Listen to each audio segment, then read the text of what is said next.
Shalom, selamat pagi Bapak Ibu Saudara-saudara. Hari ini biarlah penyertaan Tuhan dan berkat-Nya selalu melimpah di dalam kehidupan kita semua. Mari sebelum kita melakukan aktivitas, biarlah perenungan firman Tuhan kita pada pagi hari ini menuntun kita kepada kebenaran iman, kepada pertumbuhan rohani yang terus mengalami lawatan Tuhan. Mari kita berdoa. Tuhan Yesus, pagi hari ini kami minta bimbingan-Mu, tuntunan-Mu untuk kami dapat hidup menjadi pribadi-pribadi yang semakin serupa dengan Engkau. Tuntun kami dalam kehidupan kami menjadi pribadi yang selalu berkenan di hadapan-Mu. Dengan kuasa-Mu kami dimampukan menghadapi situasi dan kondisi apapun, bahkan kami menjadi terang dan garam bagi sekitar kami. Tuhan, ajar kami untuk berdampak, ajar kami untuk memuliakan Tuhan dengan kehidupan kami, sehingga banyak orang mengenal Yesus, banyak orang melihat kasih-Mu di dalam kehidupan kami. Bapa, terpujilah nama-Mu, kami bersyukur di dalam nama Tuhan Yesus, Allah kami yang hidup. Haleluya, amin. Bapak Ibu Saudara-saudara, kebenaran firman Tuhan kita pada pagi hari ini terambil dalam kitab Galatia pasal 2 ayat yang ke-11 sampai dengan 14. Demikian firman Tuhan. Paulus bertentangan dengan Petrus. Tetapi waktu Kefas datang ke Antiokhia, aku berterang-terang menentangnya sebab ia salah. Karena sebelum beberapa orang dari kalangan Yakobus datang, ia makan sehidangan dengan saudara-saudara yang tidak bersunat. Tetapi setelah mereka datang, ia mengundurkan diri dan menjauhi mereka karena takut akan saudara-saudara yang bersunat. Dan orang-orang Yahudi yang lain pun turut berlaku munafik dengan dia, sehingga Barnabas sendiri turut terseret oleh kemunafikan mereka. Tetapi waktu kulihat bahwa kelakuan mereka itu tidak sesuai dengan kebenaran Injil, aku berkata kepada Kefas di hadapan mereka semua, jika engkau seorang Yahudi, hidup secara kafir dan bukan secara Yahudi, bagaimanakah engkau dapat memaksa saudara-saudara yang tidak bersunat untuk hidup secara Yahudi? Ya Bapak Ibu Saudara-saudara, cara hidup kita sebagai orang Kristen seharusnya jauh lebih penting daripada status kita sebagai orang Kristen. Dalam teks ini Paulus menegur Kefas atau Petrus karena ia adalah orang Yahudi namun hidup secara kafir. Lalu bagaimana bisa memaksa orang yang tidak bersunat untuk hidup secara orang Yahudi?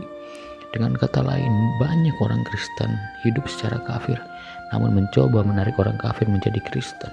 Itu hal yang tidak mungkin seharusnya dapat kita lakukan. Kita tidak mungkin menjadi teladan bagi mereka atau bahkan mengajak mereka mengikuti Kristus dengan gaya hidup kita yang tidak sesuai dengan kebenaran firman Tuhan. Mahatma Gandhi pernah berkata bahwa aku suka dengan Kristusmu, tapi aku tidak suka dengan kekristenanmu. Dia sangat suka dengan Kristus, tetapi dia tidak suka dengan kekristenan kita. Karena apa? Karena kebanyakan kita tidak mencerminkan Kristus yang ada dalam hidup kita, di dalam kekristenan kita. Cara hidup kita sebagai orang Kristen jauh lebih penting daripada status kita sebagai orang Kristen yang sudah menerima keselamatan. Orang-orang melihat cara hidup kita setiap hari ketika kita berinteraksi dengan orang lain, baik itu di kantor, di rumah, dengan teman, dalam komunitas, gereja, atau dimanapun. Kita bisa saja menyandang status sebagai orang Kristen, tetapi kita bisa juga untuk tidak hidup seperti kekristenan kita.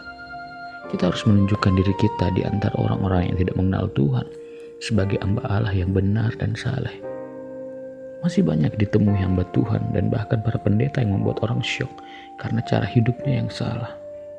Entah berapa banyak hamba-hamba Tuhan yang melakukan hal-hal yang di luar kebenaran firman Tuhan, bahkan menggegerkan, meruntuhkan iman orang-orang yang percaya. Beranikah kita melakukan konfrontasi terhadap orang-orang yang cara hidupnya salah? Masih banyak terjadi di dalam ruang lingkup gereja, pembiaran terhadap orang Kristen yang memiliki cara hidup yang tidak benar. Bahkan asalkan setia memberi persepuluhan, persembahan, menyumbang gereja dengan jumlah yang besar, maka mereka acuh tak acuh terhadap kehidupan kekristenan mereka. Seharusnya kita boleh melihat bagaimana kita hidup. Jangan sampai kita hidup sama seperti orang yang tidak mengenal Tuhan, tetapi kita menyandang status kita sebagai orang yang mengenal Tuhan.